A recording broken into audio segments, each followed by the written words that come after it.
Police টহলে গিয়ে দেখে ঝুলছে রঙিন কাপড়। মনে হয়তো কেউ ক্যাম্পিং করছে। কাছাকাছি যেতেই একটা ছোট ব্লন্ড মেয়ে দৌড়ে বের হয়। পুলিশ ফলো করে। গুহার ভেতরে দেখে একজন নারী, আরেকটি শিশু, নুডলস কাপড়, একটা প্লাস্টিকের ম্যাট। গুহায় থাকা মানে কি? মনে হয় ধ্যান, যোগ, শান্তি। না, বাস্তবেই ভারতের এক পাহাড়ে গুহায় দুই বাচ্চা নিয়ে থাকছিলেন একজন রুশ মা। পুলিশ টহলে গিয়ে দেখে ঝুলছে রঙিন কাপড়। মনে হয়তো কেউ ক্যাম্পিং করছে। কাছাকাছি যেতেই একটা ছোট ব্লন্ড মেয়ে দৌড়ে বের হয়। পুলিশ ফলো করে।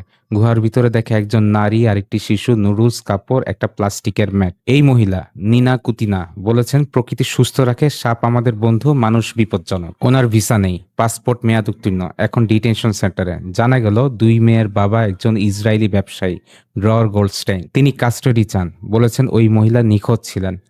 মেয়েদের জন্ম নাকি গুহায়। এই কাহিনীর সব চরিত্র, নিনা, তার মেয়েরা আর ড্রর, সবাই বাস্তব। তাদের জীবন যেন সিনেমার মতো হলেও ভেতরে রয়েছে টানাপোড়েন, হারানোর ভয় আর ঠিক ভুলের দোটানা। আমি হাসান বলছি। এমন সত্যিকারের গল্প জানতে আমার চ্যানেলটা ফলো করে রাখুন।